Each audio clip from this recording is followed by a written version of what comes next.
Let's try and get out of here.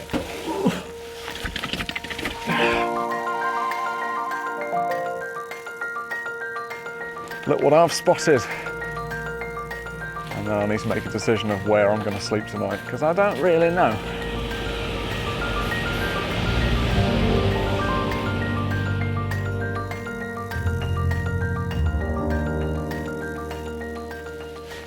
Hello there, and welcome to another wild camping video. Today I'm in Kent, in the southeast of England, and I'm currently making my way along the Royal Military Canal. And if you've seen the title to this video, then you roughly know what the plan is. And if you don't know what a World War II pillbox is, then I'm sure I'll make it very clear very shortly in this video. As always, I've definitely packed too much stuff, but it is the middle of January, and I don't want to get cold. So I've got 2 sleeping bags, I've got my bivvy bag, and I've got an interesting meal planned for tonight. But yeah, the idea is find a pillbox and camp inside it. We will see how it goes. Hello sheep, you alright? Yeah, I'm alright Ed, I'm just eating some grass. Well, that's good to know. Is it tasty? Oh yes Ed, it's very tasty grass out here. We like it here in Kent. It's a very nice life. Okay, nice to know sheep. See ya. So this canal, it wasn't built for transportation, it was built for defence in the 1800s. Britain was concerned that Napoleon would invade, so they built this canal as a kind of barrier, I guess, to sort of scupper the French defences if they ever sort of made it this far. Thankfully they never invaded. And then this canal sat until the 1940s, and Hitler was looking like he might have a go, and he might invade Britain. So this sort of barrier was already in place, it was already here. So Britain thought, you know what, we'll fortify the length of this canal. And this formed part of what was called the stop line to help prevent German troops, if they ever made it, getting to London and getting to the rest of Britain. So this was fortified with these, what are called pillboxes, which are these concrete forts that British troops could sit inside. But obviously Germany never invaded. But for a couple of years, these forts were ready to kind of be brought into action if they were ever needed. But thankfully, all the thousands of pillboxes that were built along the coast of Britain and the stop line around here were never used. Now, lots of them were dismantled. There's a lot that are now just fallen into disrepair. But there's a few, quite a few to be fair, that are still around. You can still check them out, and you can still go inside them. All right, so I'm just coming across the first pillbox that I've seen along this route, and this one looks like it's quite overgrown, a little bit graffitied as well. All right, let's go in. Let's see what we can see. Ooh.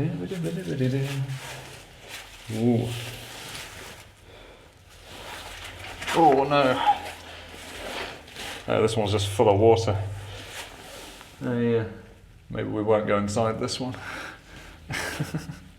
So this pillbox is a type FW322. They've got 6 sides, so they're sort of hexagonal, built out of concrete, and then one side you've got the entrance, and then the other 5 sides you've got these rifle loops where soldiers would shoot out of. The floor of this one is unfortunately quite sodden, so I'm not going to go in this one, but there's a few more on this route along the canal. And I'm hoping that one of these next 3 is going to be a decent one to camp in. Aha! Look what I've spotted! Look what I've spotted! It's only another pillbox. Who would have thunk it? Yeah, cool. Cool. This one is another FW322 type. Let's dump the bag. Check it out. Ooh-wee. Oh, here's the entrance. Under we go. Oh yeah. Full of rubbish.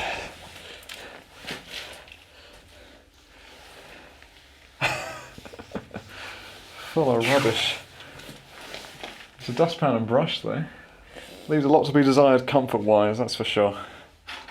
It looks like someone actually has been sleeping in this. Yeah, there's like plastic sheeting down and newspaper. Oh dear. These are the rifle loops, so you got 1, 2, 3, 4, 5, oh, there's a smaller one there as well, 6. Yeah, you'd look out here and get a good view of the canal and the Germans approaching. And then you've got like a blast shield in the centre, this kind of central piece, so that you don't have like a clear sight. So if the enemy are coming in, they don't have a clear sight and they can't just throw grenades in. This will help protect the British soldiers inside. A lot of echo in here. Let's try and get out of here. Very good.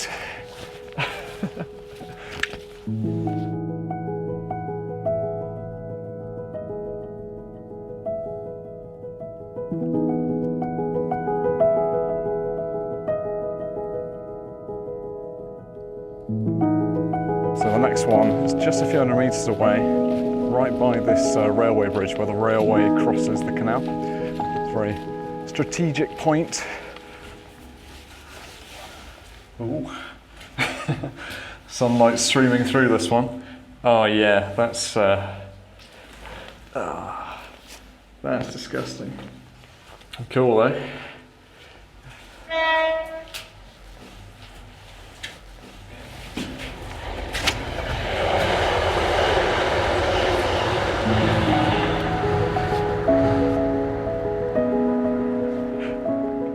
I can already feel the temperature starting to drop, which is always good fun.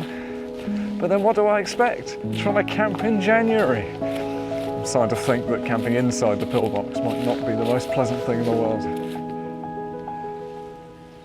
You know, I think I'd rather just be outside tonight. I'm thinking we either go on top, which could be fun, or we go just here. And this is a lot more hidden. And if I go here, then I can't be seen by the path which runs behind it.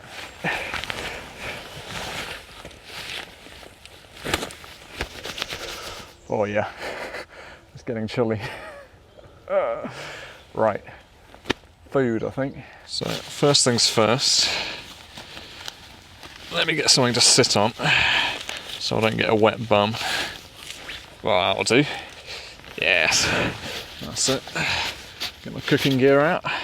So, I'm going to attempt a bit of a curry tonight. I'm going to see how that goes. I don't know if I've cooked a curry camping before, so I don't know if I can do it, but we're going to give it a go. So I've got bright lights on, and I've got this soon-to-be very loud petrol stove. It's not very stealthy, does it? It's not very stealthy. There's some onions in. Nice. Got some courgette. And we got a pepper as well.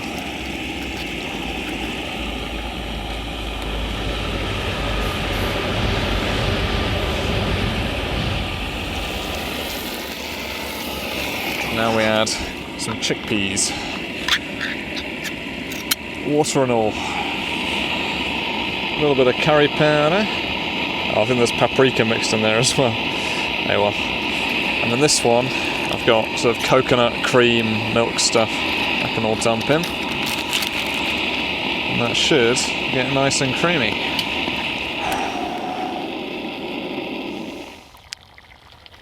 There we go. There we go. Vegetable, mushroom, pepper, courgette, chickpea curry with coconut and curry powder and salt. That's it. And to go with it, I've got some wraps, which are going to act as a kind of flatbread. It's one of the best camp meals I think I've ever made. It's excellent. Going to get this hot food in my belly because it's going to be a very cold night. On the plus side, there's a lot of stars out, but it is going to get quite frosty, I'm sure.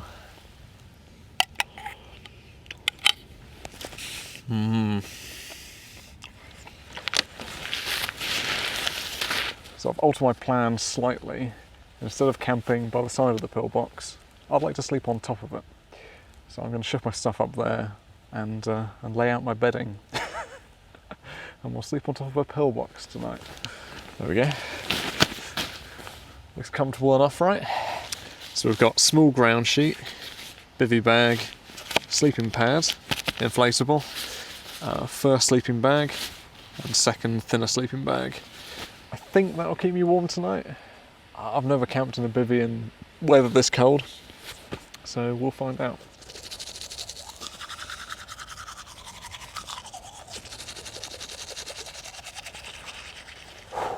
Okay, in the bivvy, just about ready to go to bed.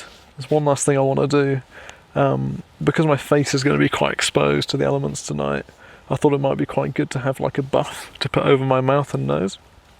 But I didn't bring one.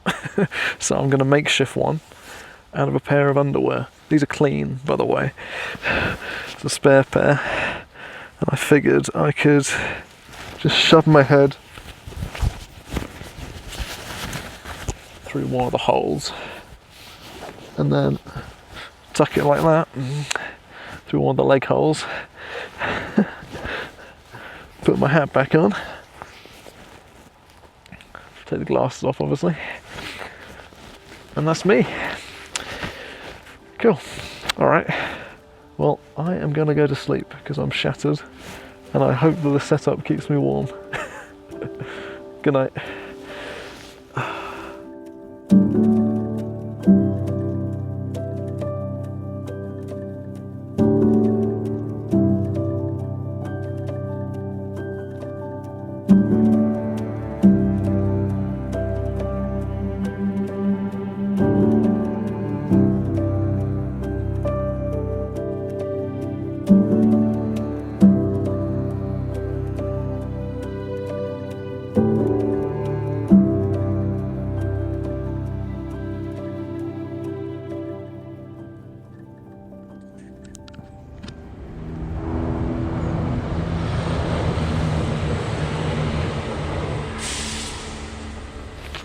Good morning.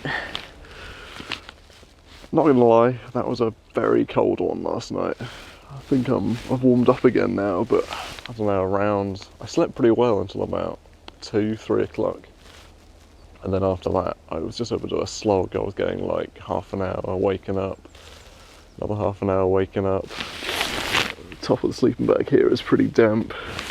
My toes, I think the end of the sleeping bag is also quite damp, so they were getting quite cold. It didn't rain, so that's a plus, but yeah, quite a rough night, to be honest. But anyway, made it. Still on top of the Pillbox, looking forward to the sun rising. I don't know if I totally want to leave my sleeping bag yet, but I do need a pee. I've been holding off for a few hours because I don't want to get out, but it's getting to a point where I just need to get up and go for a little whiz. Oh yeah, look at my water. Look at this.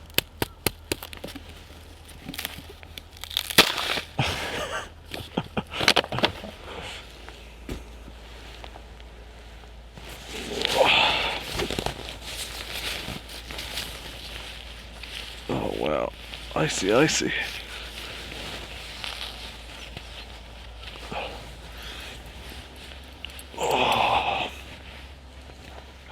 The sun's just about coming through now.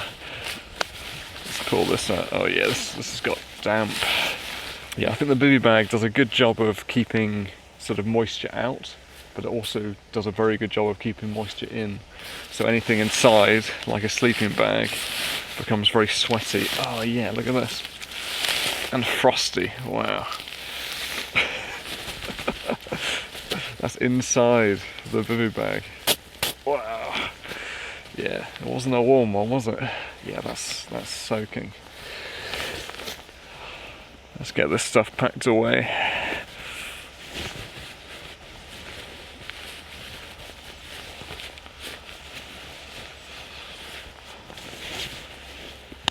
Okay, packed up. Let's get out of here.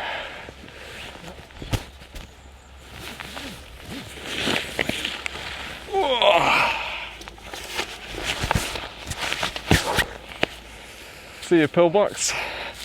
That was a fun night. I enjoyed that very much. My feet are still numb, but that's the price you pay, isn't it? Didn't end up sleeping inside it as I'd intended, but on top was, I think, even better. Got to see the stars all night.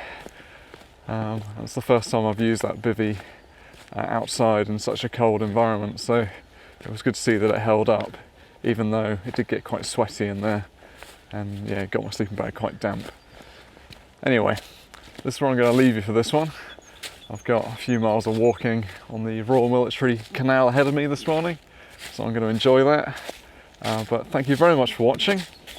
Thank you very, very, very much if you're supporting on Patreon. People over there get to watch the videos early, and if you sign up to a certain tier, I'll write your name in this segment just here. But anyway, hope you enjoyed that, and I will see you next time. See ya.